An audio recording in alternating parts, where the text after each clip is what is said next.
Hello friends, today we bring you a story about nuns who are eager to fall in love. One day a young man comes to their church, and one by one, the nuns enjoy his company. The story begins in a time when the plague is terrorizing the land. We meet a man named Tandira, who works as a painter in a church. Tandira hasn't received his payment for a long time, so he goes to the priest to collect his money, only to find that the priest has died. Tandira then thinks, why not become the new priest of the church? So he puts on the priest's robes and pretends to be him. Next, we meet a young man named Lorenzo, who is being chased by some people because he stole money from a man named Jonathan, a government official. Jonathan seeks revenge and fights with Lorenzo, but Lorenzo somehow manages to escape. Then we see Pampinia, the daughter of a wealthy merchant. Her father dies from the plague, and Jonathan appears, offering his condolences. However, his help comes with the expectation of a sexual favor. Pampinia says she has promised to marry the Prince of Russia, who is on his way. As she begins to leave, Jonathan reveals that her father had accumulated a large debt, and he, Jonathan, paid it off.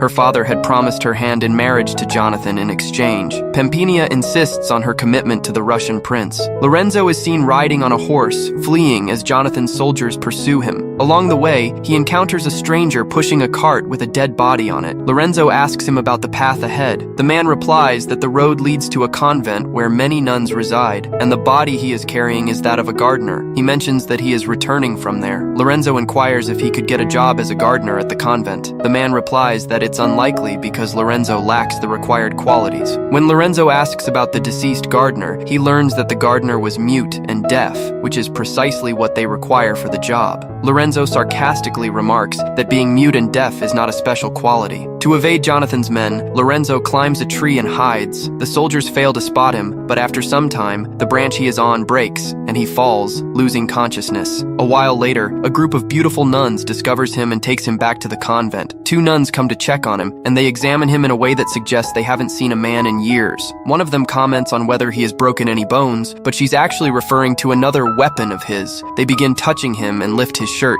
kissing his stomach. The act leaves one of the nuns in a daze, and she urges the other to do the same. The second nun also kisses him. Lorenzo, who is conscious but pretending to be unconscious, remains still. One of the nuns starts kissing his lips, but at this point, Lorenzo opens his eyes, startling them. Just then, the Mother Superior arrives, and the nuns quickly cover their faces, telling her they believe the man is mute and deaf. Hearing this, the Mother Superior is delighted, thinking that a mute and deaf man would make a perfect lover since no one would ever find out. Mother Lorenzo asks if Lorenzo is mute and deaf. Lorenzo indicates that he is both mute and deaf. Then, Mother asks the two nuns to bathe Lorenzo. While bathing him, the nuns play a playful game with him. Meanwhile, Pampinia, feeling troubled by Jonathan, goes to the church with her friend. Everyone there is a virgin. Pampinia tells her friend that Jonathan wants to marry her, but her marriage is already arranged with Mark, and she wants to marry him. One of her friends says that Pampinia should first look at Prince Mark. Another friend tells her to be quiet, as they cannot take another's fiancé before marriage. At that moment, Jonathan arrives and asks what they are doing there, reminding them that there's a lockdown. They decide to send Pampinia to a convent until Prince Mark arrives. Then, one friend brings a carriage with a disguised priest, and they all leave. Pampinia also leaves in another carriage. After reaching the convent, they strip her of her dress and make her a nun. Pampinia thinks her virginity will be safe here, but she doesn't know that the caves are being dug day and night there. Pampinia then notices Lorenzo and asks the nuns who he is. The nuns tell her that he is a gardener who works very hard. Hearing this, Pampinia begins to like him. Later, Lorenzo is working in the garden when a nun, who is different from the others, calls him, and they engage in a romantic moment behind a tree. Pampinia sees them and feels jealous. Meanwhile, Prince Mark arrives at the palace where he meets Jonathan. Prince Mark talks about the importance of his name. He mistakenly assumes Jonathan is Pampinia's father and says that he has brought a gift for Jonathan and his wife. Jonathan clarifies that he is not Pampinia's father, to which Mark replies that he must be her grandfather. Jonathan corrects him, saying he is Pampinia's future husband. Prince Mark finds this amusing and leaves. On the way, they meet a man who tells Mark that Pampinia has gone to the convent and will marry him. Hearing this, Mark heads in that direction. At the convent, two nuns come to Lorenzo's room and engage in romantic conversation. They begin undressing depressing. Meanwhile, other nuns are on their way to bathe Lorenzo. One of the nuns tells Pampanea that she will show Lorenzo the cave today, but Pampanea says this is a sin. The nuns respond that they know Pampanea is jealous, but they will still love him today. However, they are unable to proceed with their plan. They pour water into Lorenzo's tub and invite Pampanea inside, but she refuses. After Lorenzo is ready, Mother Nun takes him to the mother. There, the Mother Nun engages in a lot of love with Lorenzo. Pampanea feels very jealous seeing all this because she had fallen in love with Lorenzo. The next day, while Lorenzo is working in the garden, Pampanea is reading a book nearby. Lorenzo looks at Pampanea strangely and thinks of beating a drum. A little while later, Pampanea comes to his room, and Lorenzo understands why she is there. Lorenzo starts to remove her veil, but Pampanea stops him, ties a blindfold over his eyes, and says she wants to marry him. After this, she kisses him. Later, a carriage arrives at the convent to take Pampanea because Prince Mark has arrived there. However, Pampanea doesn't want to leave Lorenzo, so she tells the Mother Superior that Lorenzo is not mute or deaf.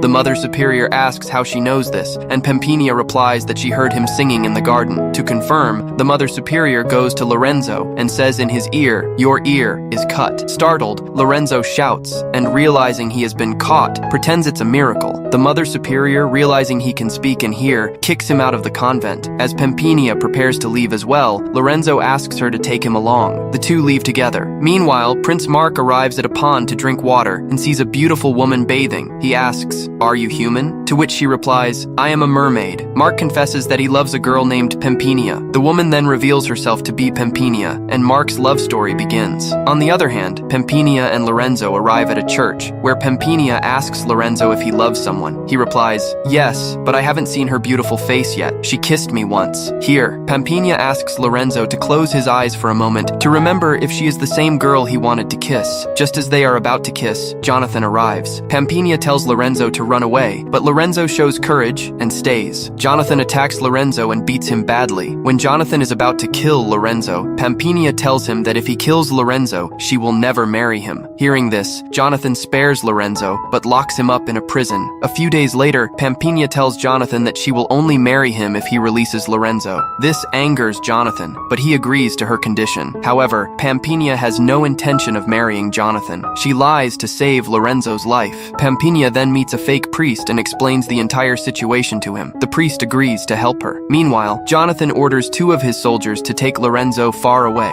Lorenzo, however, outsmarts the soldiers and heads back toward Pampanea. On the other side, Jonathan's wedding ceremony is taking place. The priest deliberately delays the wedding by asking absurd questions, and eventually asks Jonathan to show his hands. When Jonathan shows his hands, the priest comments on how dirty they are and tells him to wash them. Enraged, Jonathan washes his hands and returns, only to hold his sword against the priest's neck. At that moment, Prince Mark arrives with Lorenzo. Together, they confront Jonathan and overpower him. Jonathan tries to escape, but Lorenzo fights him and ultimately pushes him into a well. Pampanea arrives and tells Prince Mark that she cannot marry him. This leaves Prince Mark in shock. When Pampanea reveals her face, Mark says, "You are not Pampanea. The Pampanea I met was at the pond." Just then, another Pampanea enters. After this, Lorenzo starts to leave. Pampanea stops him and asks, "Where are you going?" He replies, "I am going to find the girl who kissed me, and I will marry her." At this moment, Pampanea asks Lorenzo to close his eyes and kisses him. Lorenzo instantly recognizes her, and with that, the story ends.